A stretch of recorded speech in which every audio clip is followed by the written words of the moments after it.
Hi, my name is Sarah. I'm 22 years old and I have a rare syndrome called Chard syndrome.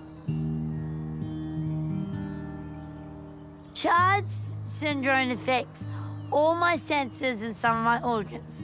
For me, it affects my brain, my ears/hearing, my eyes, my smell, touch, taste, my throat, swallowing, my breathing, my heart, my lungs, and it affects my balance.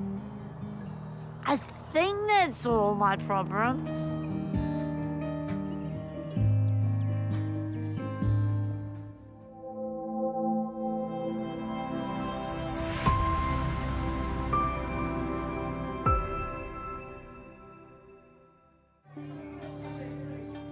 Because of my disability, there's a lot of things I need to do in the morning. I was diagnosed with Chard syndrome when I was 1 week old. When I was younger, I went to hospital 20 times a year until I was 7, and I've had over 32 operations. The earliest one I remember is getting my ears pinned back. So the first thing I do in the mornings is get Sarah's breakfast ready. It takes her about an hour to eat her breakfast and get things ready, so it's quite important I get all this done. So she has porridge, vitamin drink. Seems to just give her a bit of a boost in the mornings. I like to make my room stylish, so I have a lot of cushions.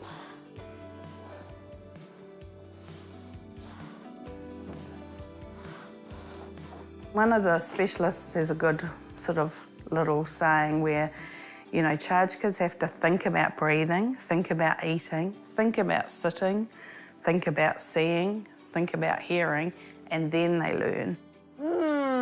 What should I wear today? She really can't eat foods that are too hot or too cold. Swallowing for her is a thoughtful thing. She has to think about swallowing, so we make the food soft, room temperature.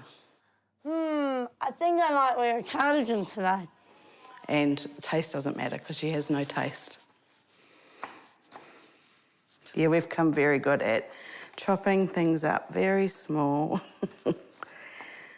and you want it to be healthy, something that she enjoys, although she doesn't taste it, at least she enjoys looking at it. A lot of her foods are peer pressure sort of foods that we've managed to get her on. So, you know, the bowl of porridge with the fruit on the top is very Instagrammable, isn't it? So that's how I've managed to get her to have that.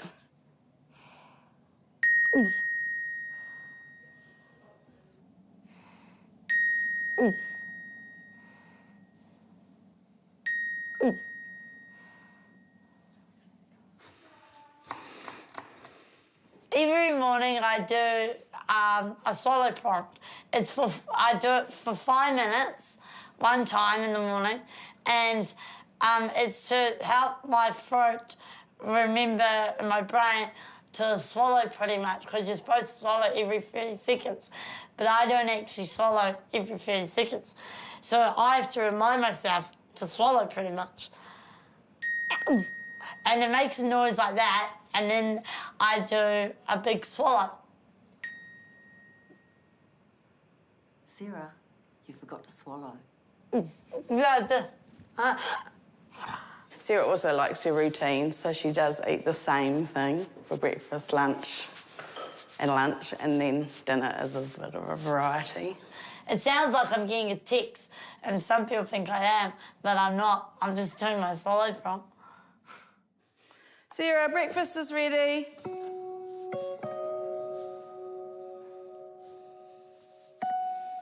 Is your porridge? Morning. Morning. The main worry with Sarah is that she will, choke, and she can choke on her saliva as well. So going out on her own is quite stressful because you worry that that is going to happen. Well, I could go down the wrong hole and I'll choke. Or a cough, like maybe it could be a cough like or it could be a real full-on choke.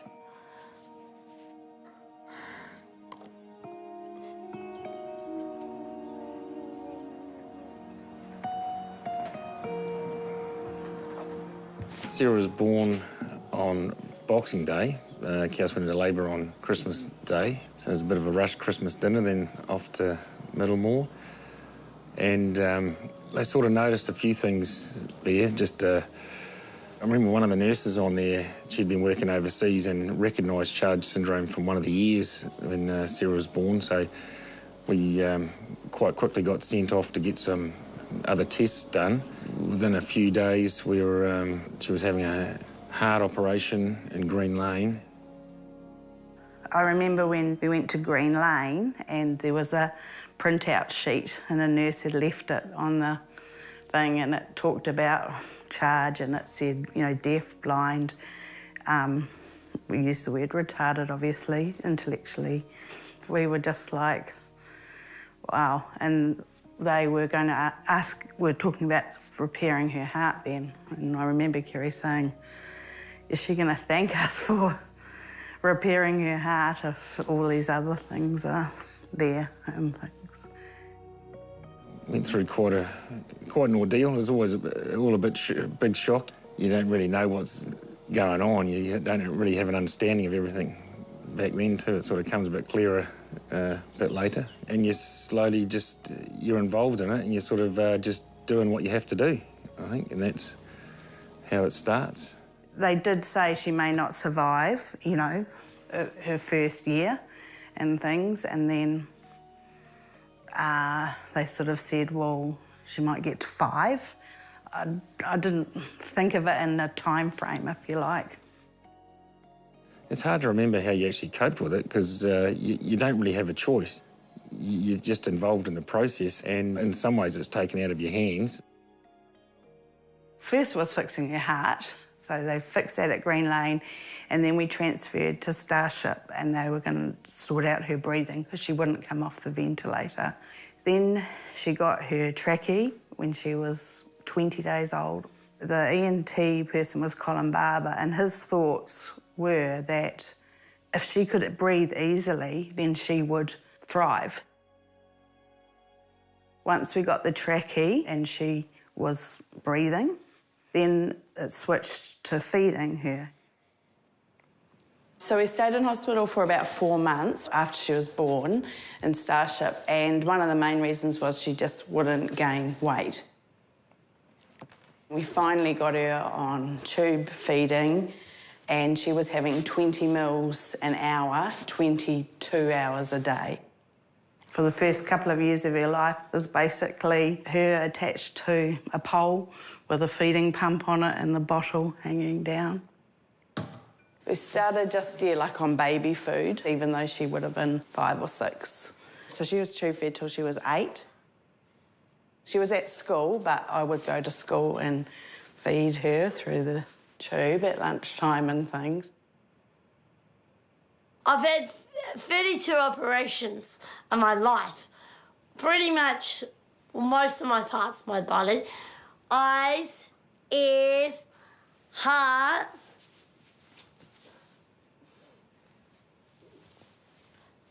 tummy, because my gastrostomy feeding tube, and of course my neck, because I had a breathing tube, my tracheostomy.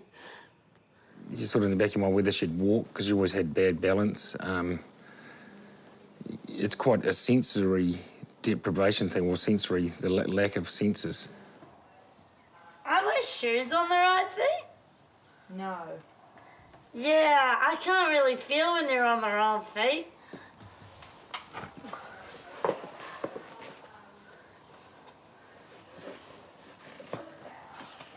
I can't even tie up my shoelaces. It's quite hard.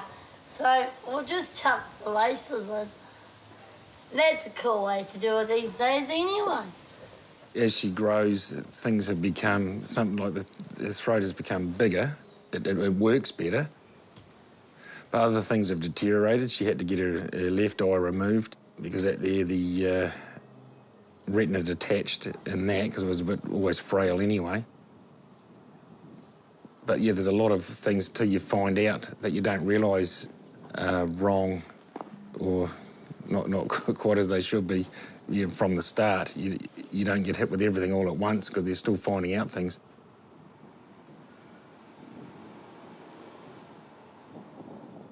I think about everything that Sarah's been through.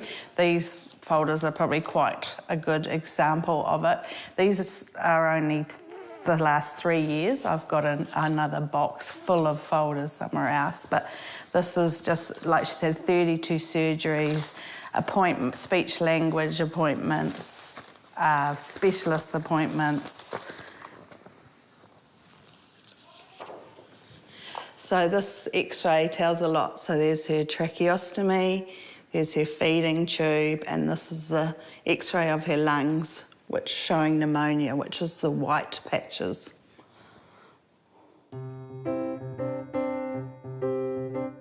Today I'm going out to Homer for a course about how to use a cane properly.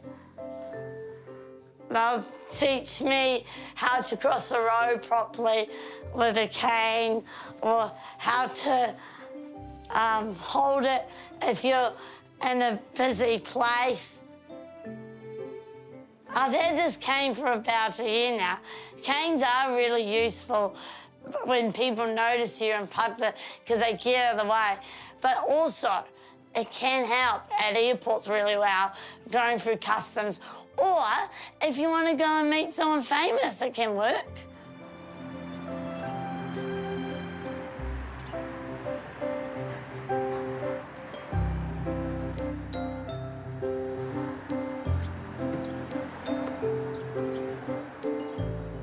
Her left eye is a glass eye, and she has a little bit of vision in her right eye. It's an assessment, right? Yeah. So I'd like to just get some information. That's because, yeah, I haven't had it in a while. Do you feel confident going up and down steps? Probably no. Down is harder. I feel I okay see. going up, down. Yeah, down Yeah. problematic. Okay. So sometimes with escalators, but they're okay. Yes, and it's pretty tricky. Escalator's tricky. Yeah. Come out. Because, yeah, I didn't need to hold it flat like that. Yes. Yeah. Swing your cane. Feel the Like ground. that. Yep. Okay. There we go. Relax your hold. And like this. And put it in front of you. Yep. Can you feel the ground? Yeah. Yeah, I'd like you to concentrate on feeling what's on the floor. Good. And then turn to your left. Yes, good. Okay. So let's go all the way out over there. Let's go out. I can feel that. Oh, Oh. there's something there. This way. That's right. Perfect. Okay. Because I can see it there. Okay, you're gonna swing and feel the ground. Swing your cane. Swing your cane. Yep. Okay, now we turn left. Swing it. Okay. The cane, it has a reflective section, white and red. They can see it from half kilometer. And especially when the cane is moving, the more it's visible. All the way to blends.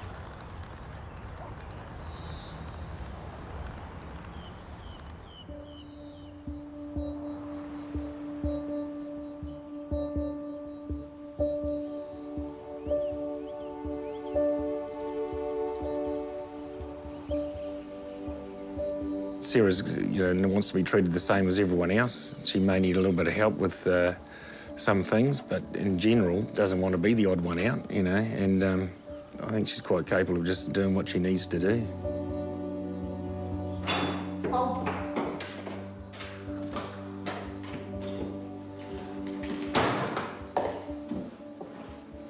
I like to eat sandwiches for lunch because sandwiches are good because they're easy to chew and swallow, and I pick cheese or ham really because they're the easiest thing to eat. Also, I'm not allergic to it because I'm allergic to peanut butter, so I never can have a peanut butter sandwich.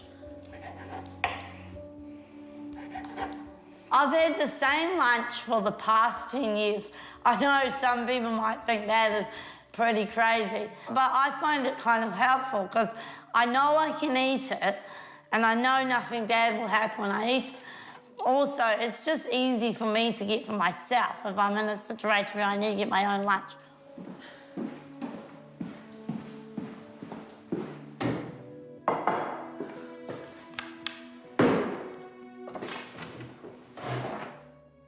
And I really love cheese.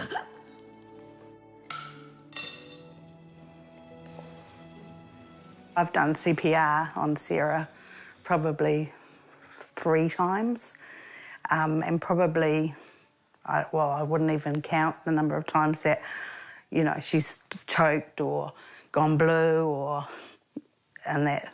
So that is, when you stop and think about it, that's pretty scary. Eating has always been a struggle for me, and it's always taken longer to do than other people. Like, for example, when I was at birthday parties, I was always the last one still eating at the birthday party table, and everyone else would have run away to do whatever. Because for them, it might have taken them, I don't know, 10 minutes or something to eat that piece of chocolate cake. But for me, it probably took me a good hour or 45 minutes.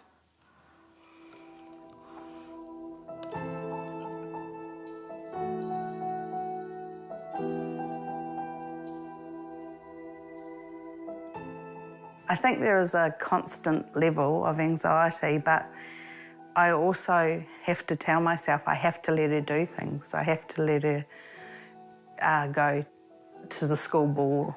I have to let her, you know, go to Special Olympics training and things like that.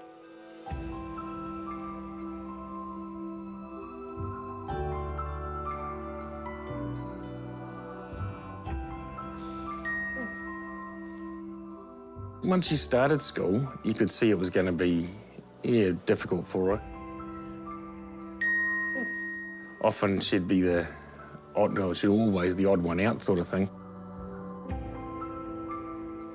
Yeah, all through primary she had a good friendship group, probably because she was so little and she was like a little doll and the other girls would like mother her and look after her. And at intermediate it did change a little bit. There was bullying. People can be really unkind when you have a disability. It's like they don't think before they act or something, or they don't think you have feelings too, and they say things and do things that really, really hurt you.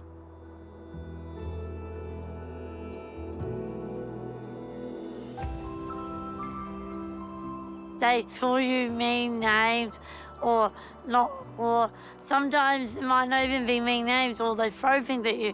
Sometimes it can be an action, like they run away from you, or they don't want to sit next to you, or maybe they just don't even want to talk to you or even acknowledge you.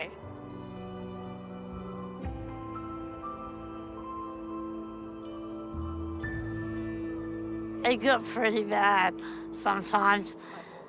I had this, particularly a person who was really mean to me. She was mean to me a lot at lunchtime in Wonti, and some people just didn't know how cruel she was. But the biggest one was actually this guy who was really mean to me, and that ended up quite badly, actually. He would always call me names and torment me and everything and say like he was going to blow my head up and stuff. And one day he actually threw a rock at my head.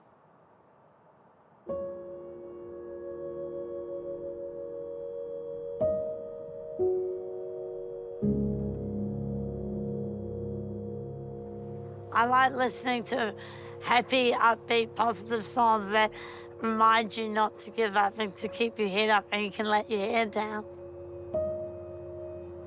I think I just try to look on the bright side and try to think of the friends I have and family that I have. I guess I just try to think of positively and try to think of kind people, because there is probably some people out there that are actually kind and have a decent heart. I chose this t-shirt today to wear because I think it is definitely, I agree with this motto, and it's definitely cool to be kind.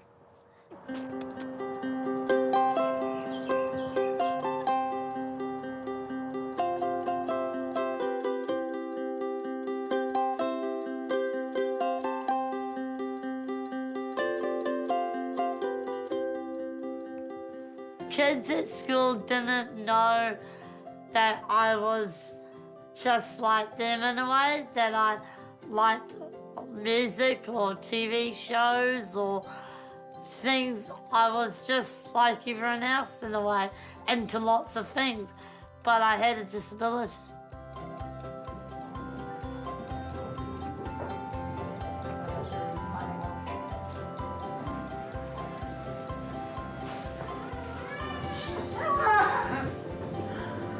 Please have a hot chocolate. I think Dad tends to worry about me being home alone, I think. My mum probably worries about me when I go out and when my swallowing.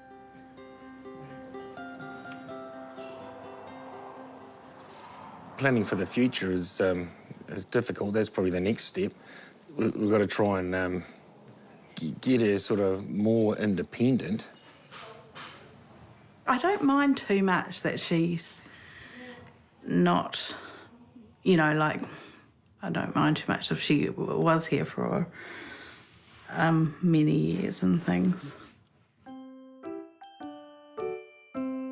I've done ballet, I've done brownies, I've done Girl Guides, I've done dancing, I've done swimming. I think that was about it. But the main one I've done is horse riding. These are medals from my first nationals with Special Olympics. And this is the one that's pretty awesome. It's first place at Bartley's Riding Academy, where I competed against able-bodied people.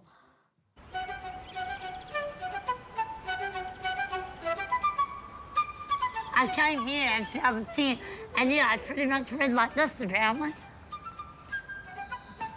I just kept going in the circle. Missy, she's a bit of a trickster. She was sort of known for all that, I can't say, but she thinks anyway, I'll just go around the jump, or I'll just go around this way.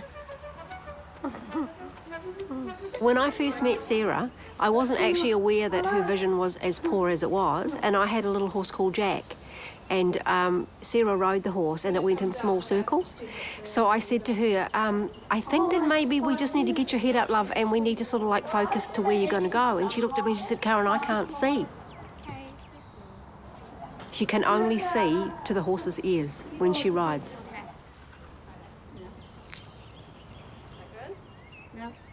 Riding has so many benefits for Sarah, not only like socially, with making friends here at riding and at Special Olympics riding, but also health-wise. So of her lungs not being very good, basically riding works as respiratory physiotherapy. Come on, keep moving. Move. Now there, see? There. Go now. Go. Go. Yeah, that's a go. Now straight down. Straight down towards the gate. She's improved her physical condition hugely because she came quite weak. And she certainly has poor breathing skills as well. I think she's struggling there with her lung capacity, and that's improved.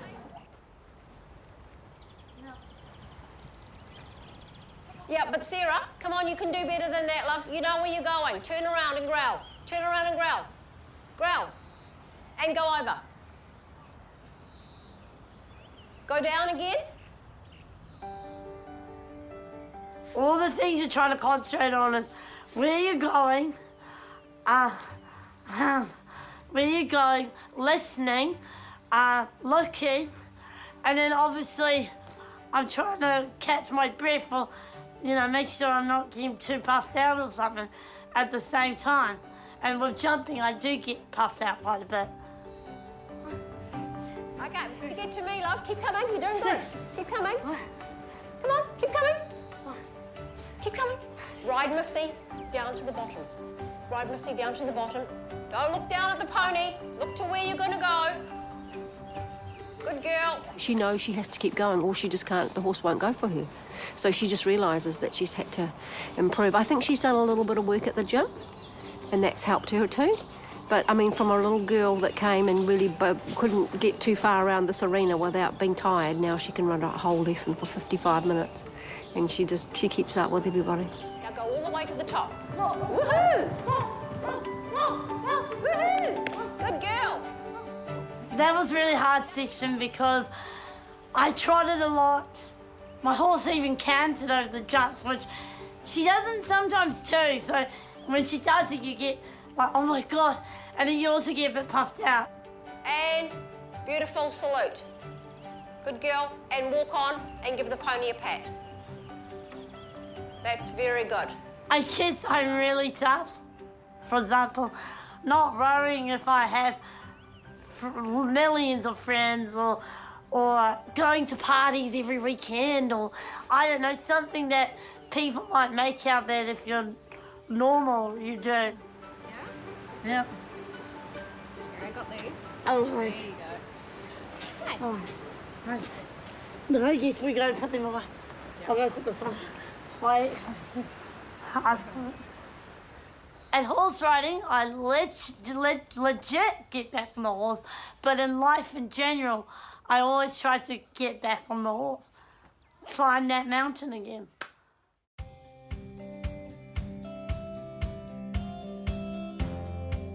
I think that's, where do you see yourself in 10 years' time? In the mirror? Huh.